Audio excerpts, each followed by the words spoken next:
thanks for inviting me to visit SPA. I'm really excited to be here. Thanks for coming, everyone. You're going to have a little evening here with some fun snake photos and snake stories and snake videos. So I'm excited to come here and talk to you today about the secret lives of snakes. You know, snakes are really secretive animals, right? They spend a lot of time hiding, and so it's really difficult to learn what they do. And so I spent my life, really second half of my life so far, the past 25 years as a scientist trying to uncover some of the things they do. And in the process, I've really grown to love these animals, and I devote a lot of my time to outreach, to teaching kids why snakes are important, to teaching adults why maybe some of the stuff we've been fed on TV is actually not true about snakes. And so while doing all that, I was so excited to publish my first book in May. So this is right here. It's called California Snakes and How to Find Them. And this is a book that's not really a field guide, it kind of is, but it's not really highly technical. It's more fun stories about snakes and photos. And also you notice that and how to find them, which if there's any Harry Potter heads in here, you recognize the reference to the Fantastic Beasts and where to find them. Because of course snakes are the most fantastic beasts of all. But this book is really about celebrating California snakes. And so I did like a little mini book tour back in May where I gave a few talks. And then I haven't done it because I've been running around all summer. This is my last one. So I'm going to be doing some excerpts from this book. You're going to be learning about some California snakes and some excerpts from this book as we go through the evening tonight. All right? So feel free to jump in with a question if you have one, but you can also save them for the end and we can have a little discussion about snakes afterwards. All right. Okay, so first of all, you're all here because you presumably are snake lovers or maybe snake curious at least. We all know that does not represent most of the public, right? And it turns out it does not necessarily represent all scientists either. One of the most famous scientists of all time, Carl Linnaeus, the one who developed our naming system for giving animals names, said these foul and loathsome animals are abhorrent because of their cold body, pale colors, cartilaginous skeleton. That's not even right, by the way. Filthy skin, fierce aspect, calculating eye, offensive voice, squalid habitation, and terrible venom. And so their creator has not exerted his powers to make many of them. Well, I think Linnaeus should have maybe gotten out of Europe a little bit more and used his own subsequent statements, which were basically, he also said in natural science the principles of truth ought to be confirmed by observation. Because if he had done that, he would have learned that there in fact are lots of snakes, right? Lots and lots and lots of snakes. How many snakes? Tons. And there's been a huge number of snakes that have been described even just in the past 10 or 20 years. So this fun figure here from the reptile database shows you the number of different described species, meaning scientists have named them, different reptiles and amphibians. From 2008 on up to March 2024, we'll see snakes have 4,100. And back in 2008, it was only 3,100. So it's 1,000 snake species named, even in that short period of time. Okay? And California has its fair share, maybe more than its fair share, of these wonderful snakes. So behold this really adorable artwork that a former student of mine made showing some of our native species of California snakes. We have 50 species, almost 50 species, which if you think about it, California by land mass is it's like basically 1/4 of 1% of the land mass on the planet. But it has like 1.5% of the snake species. So it has more snake species than you would expect based on its area. Why? Well, it's because we've got this huge diversity from 5 different families of snakes that go from the coast to the deserts. It's because California has this huge latitude. We have so many different types of ecosystems. That's why we have so many kinds of snakes. Also because there's so much wild area that is left undeveloped compared to a lot of places, especially back east. California is an amazing state for snakes, and I thought that the world needed to know it. Okay, so that's why I published this book, published by Heyday Press, which is a little publisher up in the Bay Area. And it was really fun to research this and to go through these amazing photos for my colleagues to be able to do this. And so today what I'm going to be doing is describing to you some of the, let me get that little doodad out of the way, because that's going to irritate me. I'm a teacher and I can't stand having the arrow in the middle. There we go. Okay. Why was it snakes for me? So I wasn't one of those kids that run around, picking up things in the yard and scaring my mom with snakes. I didn't fall in love with snakes until college. Okay? And for me, it was a story of a professor showing me a snake. I'll talk about that in a minute. But again, we all know that this is not typical, right? Most people, when you say why snakes, they come, this kind of scene, Indiana Jones comes to mind, right? They hate snakes. They why would it have to be snakes? This is me when I was in graduate school, about maybe 3 years after I had discovered snakes. And so I have a much different kind of more pensive look on my face there as I regard this enormous rattlesnake that I have safely tubed as my PhD advisor looks on. And so I became really interested in these snakes because of kind of the mystery of studying them and how many things we can learn from them. All right. So what I'm going to be doing today is showing you some of this incredible photography, none of which is mine, right? All of these are from my wonderful, highly skilled photographer colleagues. You'll have the species name and a photographer down here on the side. These photos are all from the book. And I'm going to be just going through lots of photos so you can appreciate some of these, because I'm obviously not going to read the whole book. I'm just going to do a few excerpts for you from the book. And whenever you see that guy, it means it's a reminder to me to read an excerpt from the book, okay? So I'm going to read to you just a bit from the preface here, which is about why snakes and why I wrote this book. Okay. This book is for snake lovers and snake lovers to be. Few animals capture our imaginations like snakes do, but their reputation is as forked as their tongues. For many people, snakes are scary, gross, even considered bad omens. For me, snakes represent grace, beauty, and resilience. They are just as fantastic as any beast that Harry Potter encountered in the Wizarding World. I may be about as Slytherin as they come, but there will be no foolish wand-waving or silly incantations in this book. Learning about California snakes and how to find them requires practice, persistence, and luck. In this book, I coach you on what you need to develop snake hunting skills and cheerlead you on being persistent enough to find the snakes that you seek. My love affair with snakes began 25 years ago on a class field trip in college when my herpetology professor handed me a California king snake he had found under a log.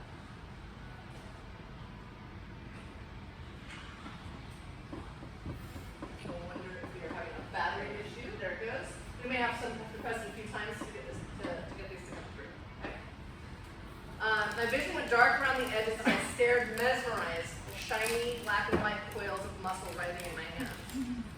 From then on, it was a rare log, rock, or piece of tin that I passed without looking underneath it. I was hooked.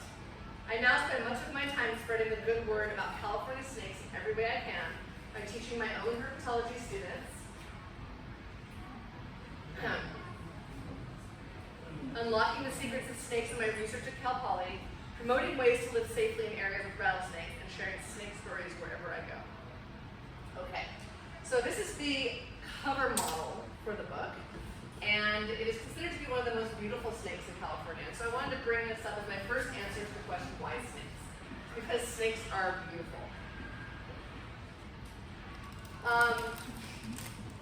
Here are a selection of images that showcase the beauty of these snakes. If some of you have seen these beautiful stripeless two-striped garter snakes in Montaña de Oro State Park, you may just see a black streaks swimming away from you. But if you get a chance to appreciate them like this, you see how cute their little faces are.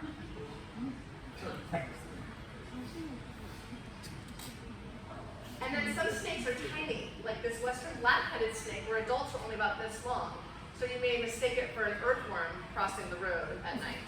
But when you look at it up close, you see these really complex scales that surround their eyes, which in their own right are inherently beautiful.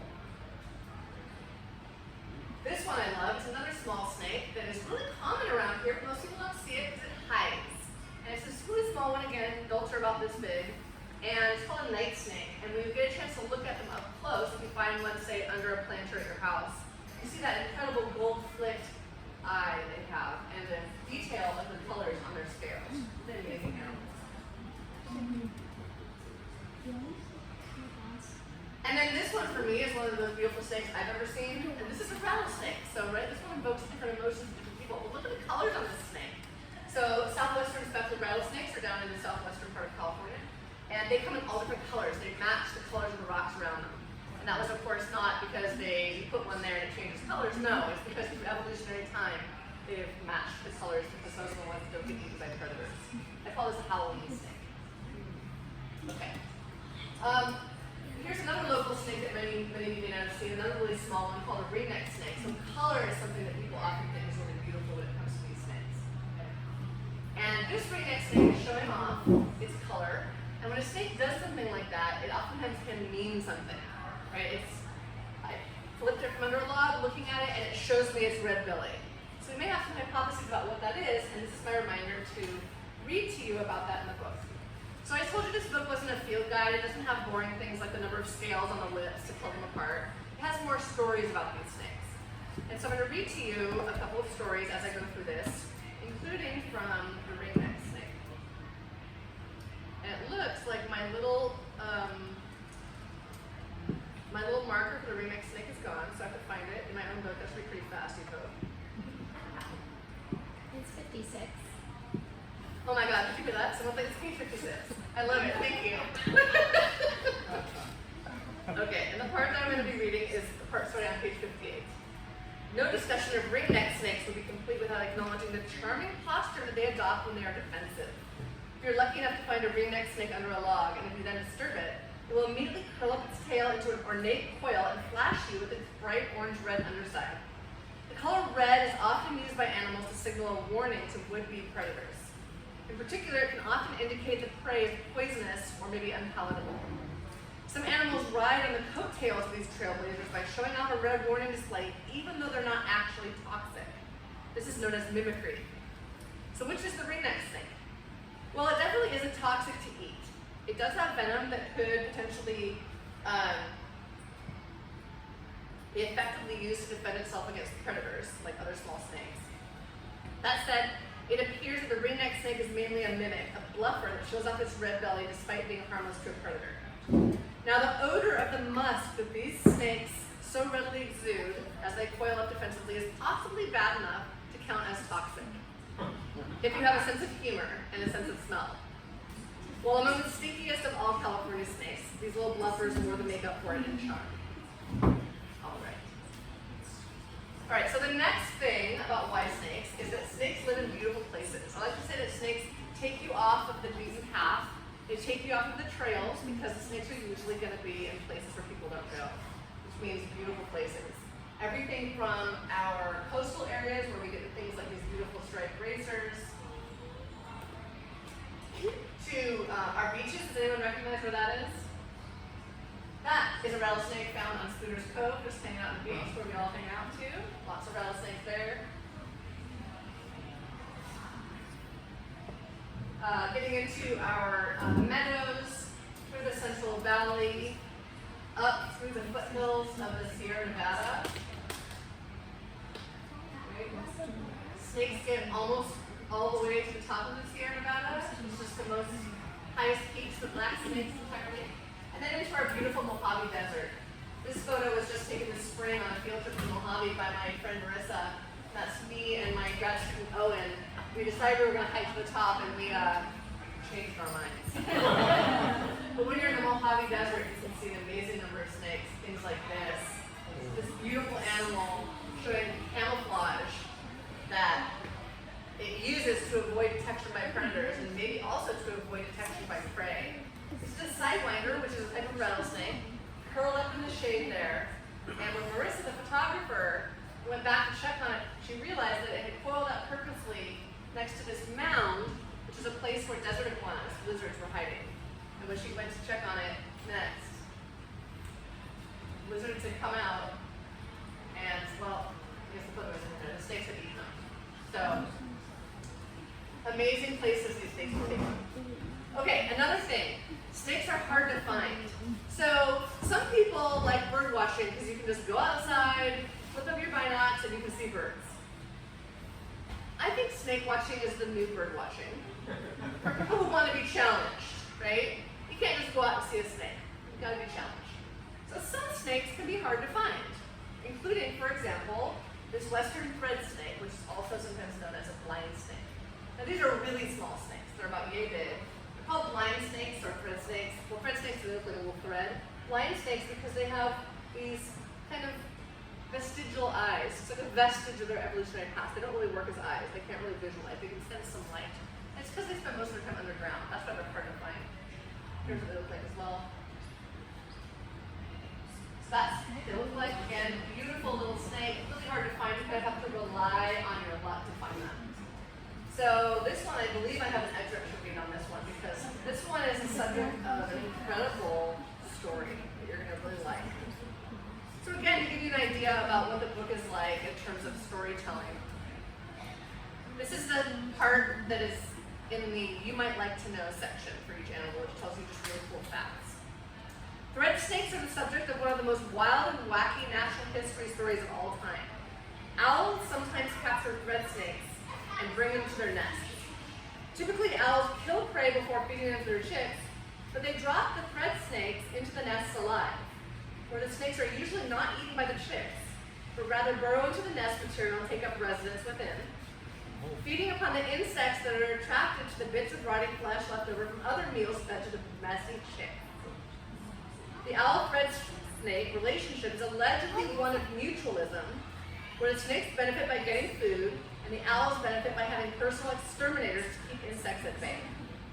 One study even found that the owl chicks in nests with thread snakes grew faster and were more likely to survive than those in nests without these snakes. Further research on this peculiar observation still needs to be done, but it certainly is a delicious story.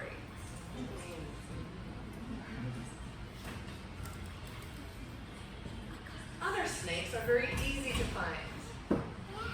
This is probably the snake that if you've seen one in the wild, this would be the one you'd be most likely to see. This is the gopher snake, and it's definitely the most commonly seen snake in San Luis Obispo County, also throughout all of California. There's only one place in California where snakes don't live, and that is the very top of the Sierra Nevada. They even live deep into cities where they call people's yards.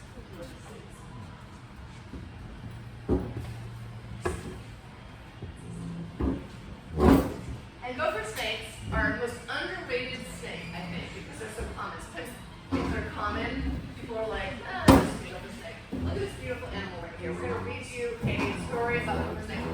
And people tend to like owls, so I'm going to read you a story about gopher snakes and owls.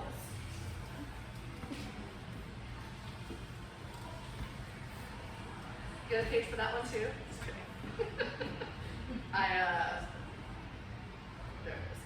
Okay.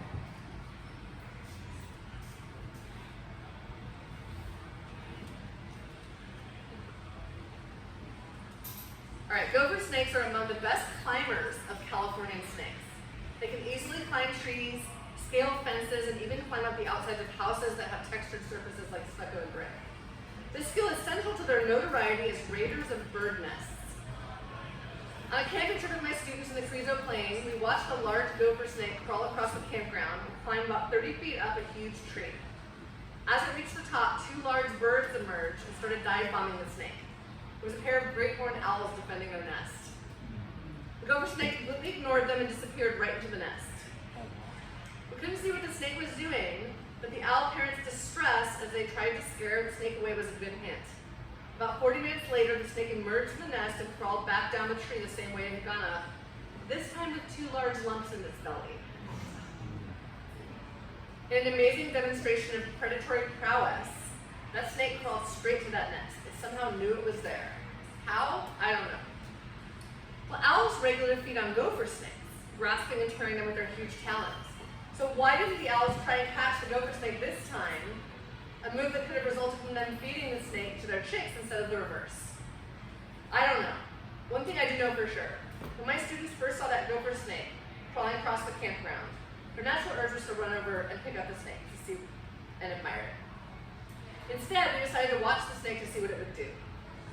No matter whether you are on Team Owl or Team Snake, the power of observational experiences to connect us deeply to wild creatures in their natural environment cannot be overstated. Leave snakes alone and watch them. You never know what you will see. So my book talks about the ethics of snake hunting and snake handling. And I'm never going to tell someone to not touch a snake, because I firmly believe that actually having that connection with a snake, oftentimes that could be like in a classroom though, or with a captive animal, really does help form those connections. But sometimes you may want to just think twice. Obviously, if it's a rattlesnake, you don't want to catch the snake. But if it's like a gopher snake, yeah, we can catch it and admire it, but we also might want to take a look at what it does, because we can see some really cool stuff. Okay, so speaking of touching gopher snakes, right? This is a young girl handling Milo, one of our gopher snakes, at a local event. Now Milo has been headed by thousands and thousands of kids in San Luis Obispo and Santa Barbara counties over the years. And I think that Milo has basically single-handedly reversed some snake fear in this county by virtue of doing this, okay? So these types of events are really, really important. And we do these all the time, by the way. For free, birthday parties, whatever, all the time. Whatever you guys want, we do it all because we love snakes.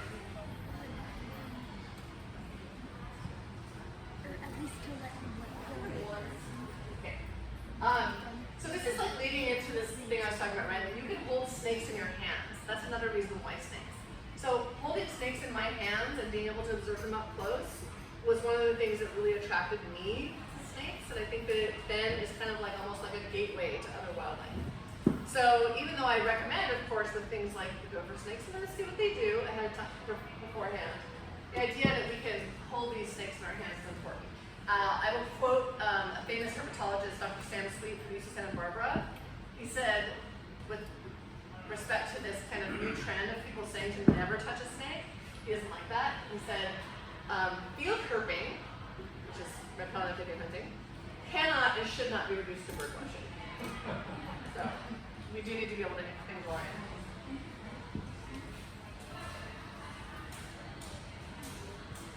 It might just be because these file sizes are really big. It just takes a while for them to switch. Alright.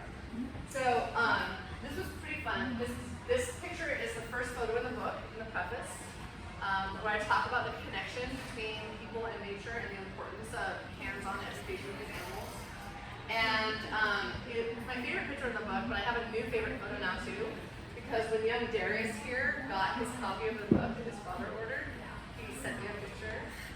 I love it. Isn't that amazing? So here's Darius in his I Love California Snakes t-shirt showing off his picture in the book. That was pretty cool. So if that's not the making of a lifetime herpetologist, or at least snake admirer, I don't know what is.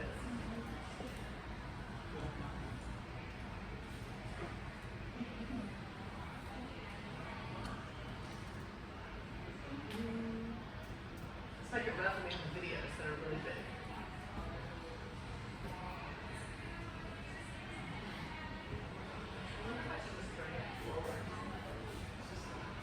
Maybe if I stand over here, but we'll see. We'll try. Here is a snake that you don't want to handle with your hands, unless you want to get bitten. Coach whips, right? So I have a series of more photos in here that are just really highlighting the beauty of these animals, like this coach whip snake.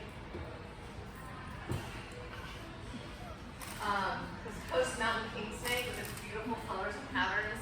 This is one of those, I call it the white whale in my book, because this is a snake that a lot of people try to find, and it can sometimes be really hard to find.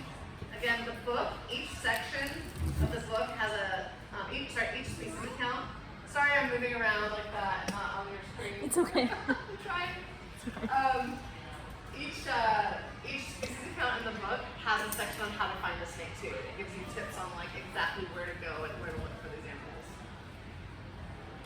Alright, and so we're kind of getting into the last part of this section on the book, where I talk about the rattlesnakes, right? And so rattlesnakes in particular were what gave me the proverbial bite, not in that way, right? The good bite, the snake love bite.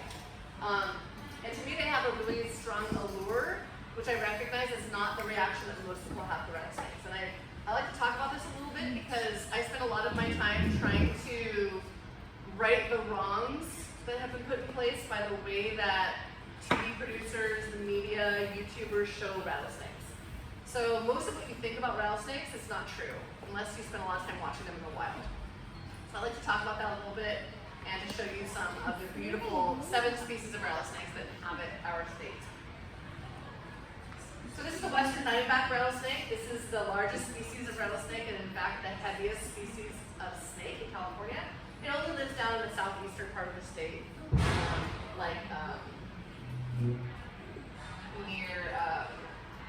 near the Curlew Valley. There's a Great Basin rattlesnake. I mean, look how fat that snake looks, right? It's pretty incredible. Maybe it's a pregnant snake, who knows? Beautiful snake that lives up in the northeastern part of the state. A red diamond rattlesnake. So the red diamond rattlesnake lives down in like San Diego, Riverside, Orange County areas. Another big snake. This is the only protected species of rattlesnake in California. And they're protected because most of its habitat is gone. Because when we think of Orange County, San Diego County, Riverside, lots of housing developments going in there. Okay, so this is a species of rattlesnake that is illegal to kill or to move or to otherwise mess with.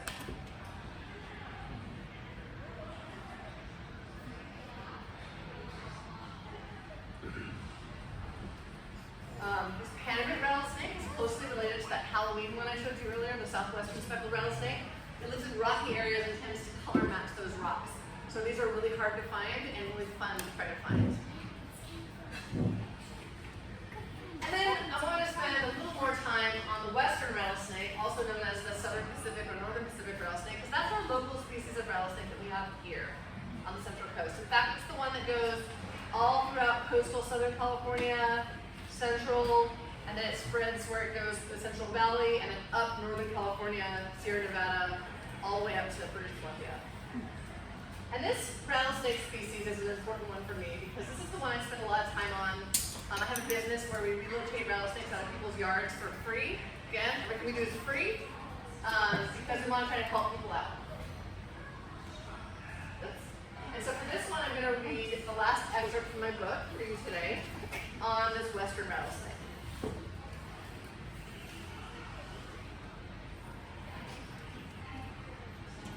Choosing a favorite snake for me is like asking a parent to pick a favorite child. Nearly impossible. The expected answer might be the most striking, beautiful snake. But someday sinuous snake beauty is indeed the most compelling draw for me. However, as a snake biologist, I have a more nuanced view of what it is to like or indeed to love wildlife. Beauty matters, sure, but more important is the feeling I have when I encounter a snake in the wild. It's the thrill of the hunt and the greater thrill of finding a snake. It's watching their interesting behaviors, which I might have missed if I interfered with them by prodding them or capturing them.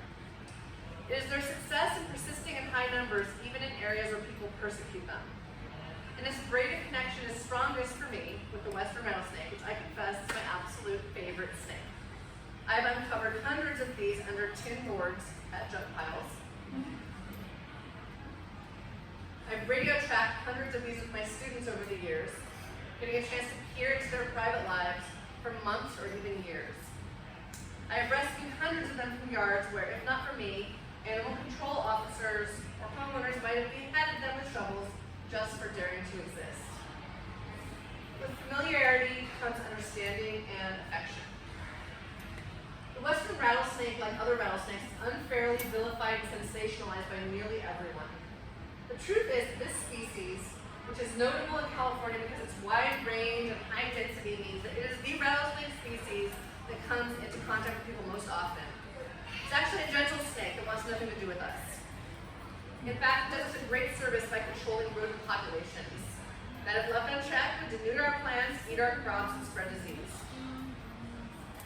Western rattlesnakes can live for decades, have complex social lives complete with friends and family members, and give live birth to pups that they protect from predators during the vulnerable period before the first shed. The sheer volume of my experience with these beautiful snakes has bred me a strong affection and an urgent need to share what I know about living peacefully with western rattlesnakes. So for any of you who don't know our local service, Central Coast Snake Services, I urge you to check us out online, follow us on Instagram, X, Twitter, and Facebook. But that's not what today's talk is about.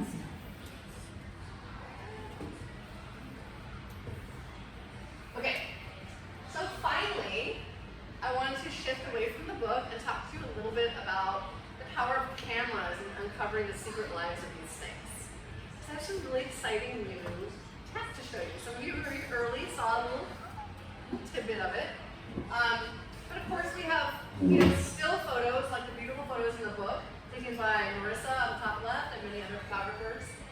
And then there's things like time-lapse photos, which we can put in front of areas where there might be snakes, and we can take pictures of them when we're not there. At the bottom here, what you're seeing are two live streaming cameras. You may have seen live streaming cameras on like birds' nests, right? Showing the parents feeding the birds. Well, again, we don't want the birds to have all the fun, so we decided to try to put those on snakes. So now I'm going to be showing you some footage and some storytelling here, which may take me a little while because I think each photo needs to load or something. I think that's what's taking so long. What you're looking at here is kind of count the heads. You see at least 3 adult female rattlesnakes, right? And they're brand new pups. Because rattlesnake babies are called pups. And they're doing something called maternal attendance or maternal care, where they're all huddled together, and there could be many reasons for this. But we basically discovered this huge, what we call a mega den of prairie rattlesnakes, with hundreds or even thousands of snakes in one tiny spot in Colorado. And when we were there, this happens. Sorry, not that. That was because that was a nod to how I like to make comics, like cartoons, that show something because it can kind of humanize those animals a little bit. So here we show that picture of the mother carrying her little baby rattlesnake. You're going to see some more examples of comics coming up. So we put some cameras, these are time-lapse cameras, on this rattlesnake den turned rookery. So in the summer, there's a bunch of pregnant females there. They're going to have their babies together.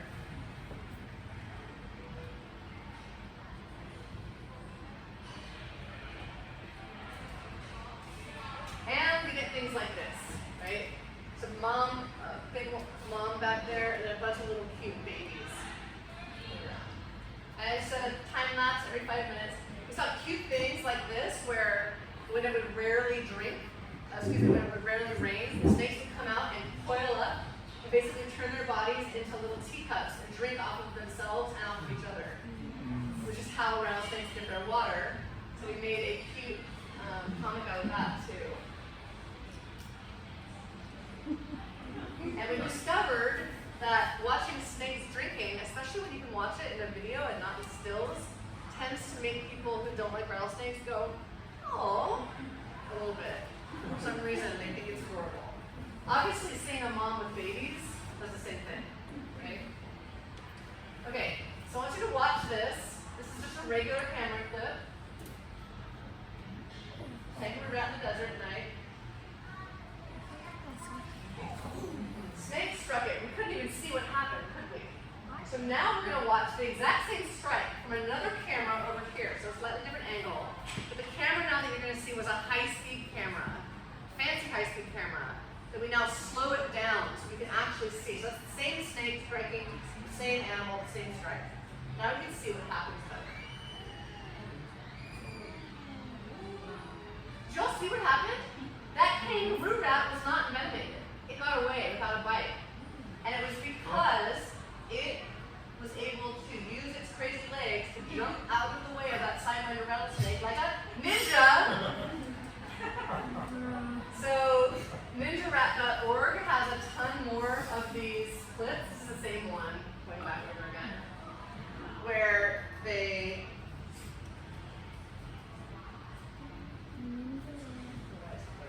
this is just a cute thing. There's more of these at ninjarat.org for you to check out, where literally these kangaroo rats that are so named because their legs have allows them to jump like kangaroos through the desert. Well, apparently those legs are also probably evolved to help them jump away from and maybe even kick in the face of rattlesnakes. So it's hard being a rattlesnake out there. It's hard to get your food. So those high-speed infrared cameras have certainly added to our knowledge of snakes big time. All right, so before I show you some of the live stream, I wanted to tell you one quick story, because it's probably my favorite rattlesnake story of all time. This is my favorite story, period. And it has to do with the relationship between these two players here, which we both know probably very well, the California ground squirrel and the rattlesnake, that they are connected deeply in very many, many ways. First, rattlesnakes eat ground squirrels. Second, rattlesnakes live in ground squirrel burrows. But the issue is that rattlesnakes eat ground squirrels, but they especially eat the babies. Because it turns out that the adult ground squirrels can sometimes survive rattlesnake bites. They have evolved a partial resistance. It's pretty amazing. But the story I'm about to tell you involves something else. So it basically is like about this relationship, this fight, endless evolutionary fight between the California ground squirrel and the rattlesnake. Okay?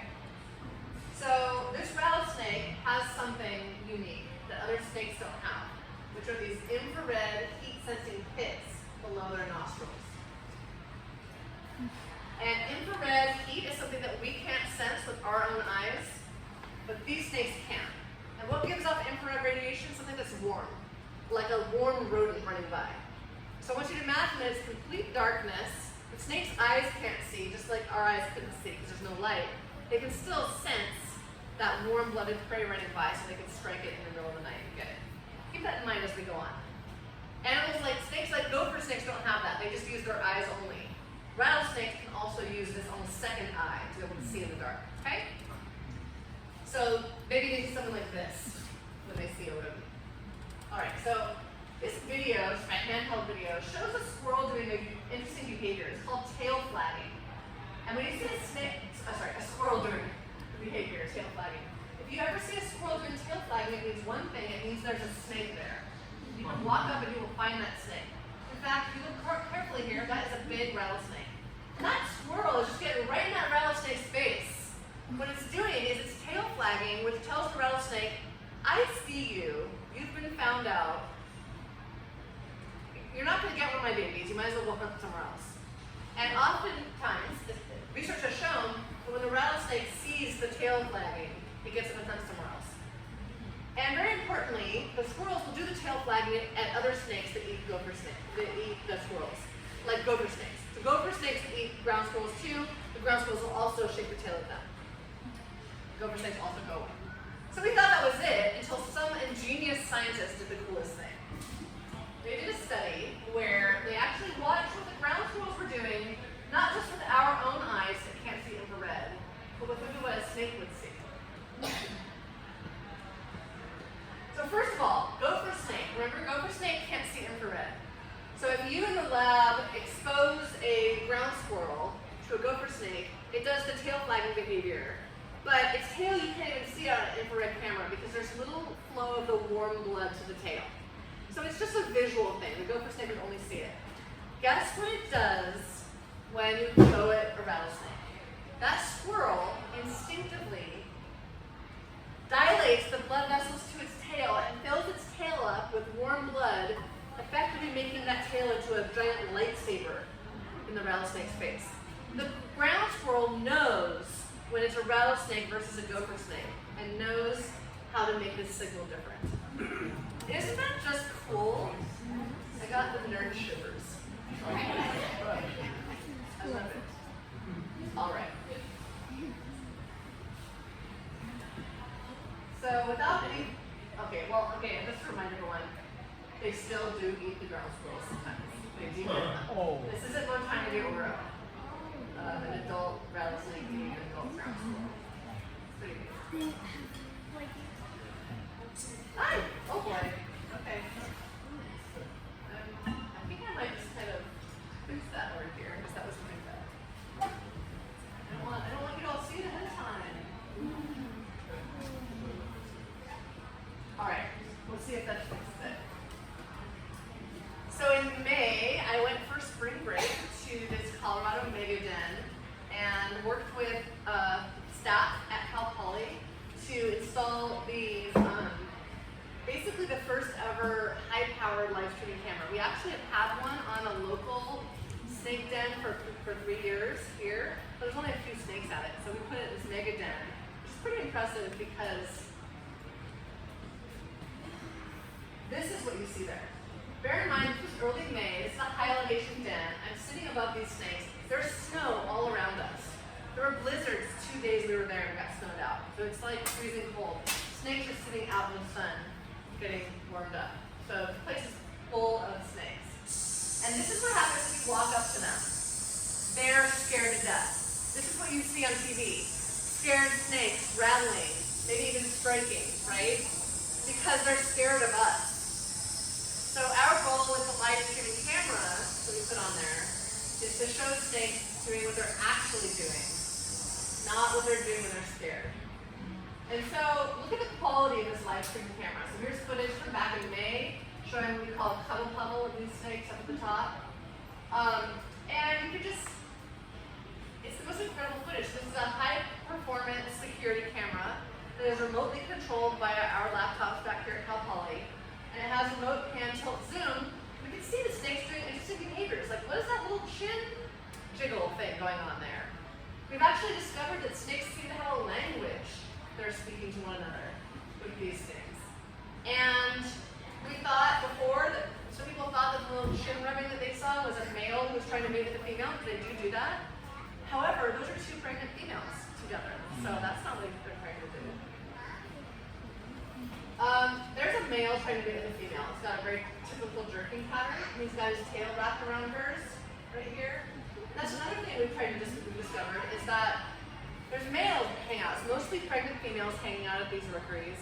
But a couple males decide to stay behind because the rest of the males all go and they travel around the prairies to hunt. And then they'll come back in September. But this guy stayed around trying to get lucky. And he didn't get lucky. All these females are pregnant females. Maybe they don't want to mate when they're pregnant. Maybe they do, who knows? Female rattlesnakes can store sperm for years. So it might be a good idea for him to try to mate with her. Who knows? All those kind of biology questions are really fascinating. Okay, so this one's really fun. So there's garter snakes that share the den with the rattlesnakes. And these garter snakes are crazy. So I'm going to watch this rattlesnake in the middle, and I want you to think about what the rattlesnake is thinking, right? The garter snakes are just like, they're probably trying to mate with each other, but then they're mistaking his face for another, I don't know. So just watch. And look at the bottom left of other rattlesnakes watching. Okay. And the top right, the garter snake's watching. So this is really funny, but I was laughing like this, and I said, okay. I handed this clip over to my husband, and I said, narrate it. Because he has a gift. Y'all ready to see his narration for this? Yeah. All right, you guys, listen up. This is not a place to get, this is not for you to get your tail on my face. This is not a place for you. This is a place for rattlesnake. Look over here. These are rattlers. You don't have them. You don't belong. Stop that. Get your tail off of me. Stop it. I can't. Oh, garter snakes. Just. Off of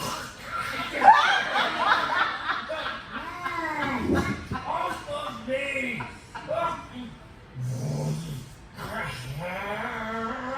Stop it.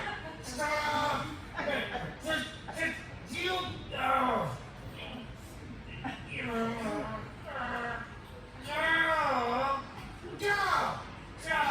Oh, shit, garter snakes. Oh, I'm out. This is nonsense. Oh, don't stop. 4 times your size. This is nonsense. I can totally bite you. I got venom. I got real venom. I got that rear fang crap that you have.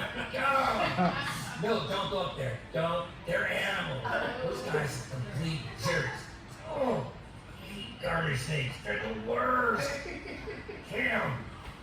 So we try to have fun with stuff too. And this is because, I'll to bring up the point that in addition to this being a live streaming camera where my graduate students are collecting their data for their masters by observing the snakes undisturbed, in addition, this is a major community science project for us and a major outreach tool.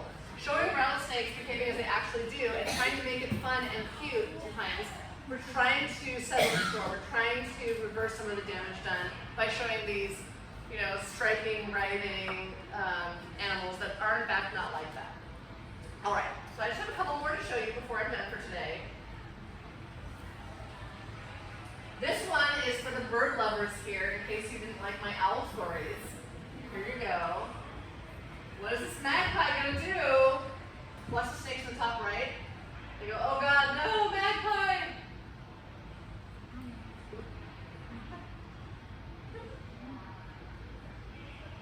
You can see us controlling the camera remotely. It got one. And it grabbed it by the face. You see that? So it didn't get bitten. So, right, like if I was sitting there with, my notebook, that probably wouldn't have happened, right? And also I can't sit there as much as I would like to in my notebook 24 hours a day. This camera is 24/7. It has infrared at night. You can watch the snakes as they squeeze into crevices at night. It's absolutely incredible the kind of thing you can see. This is just the same one, but other.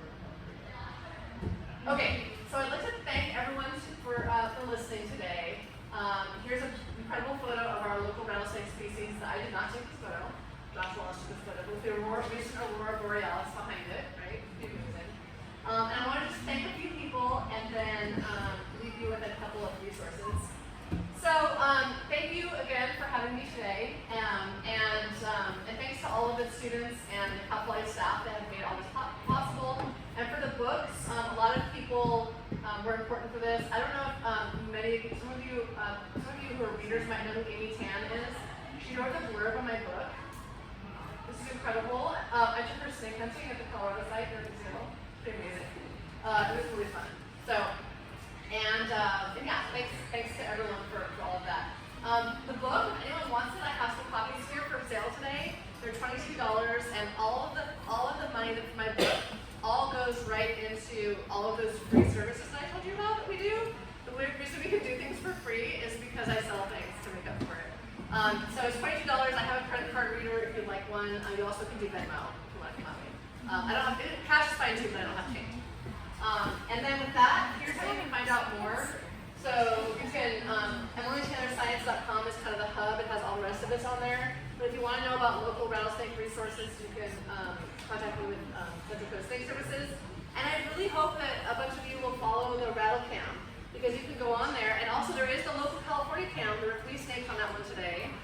But the Colorado one's amazing because any day now they're going to have their babies this year. Like any day. As in, today is what, 20th? 21st? What's today? Today's the 21st. And previous years, we know from the still cameras that were out there, they had their babies on the 22nd and the 25th. So we're literally this week, folks, and it's just really fun to watch. So I hope you will all join us. It's live. Live birth. Live birth, yeah.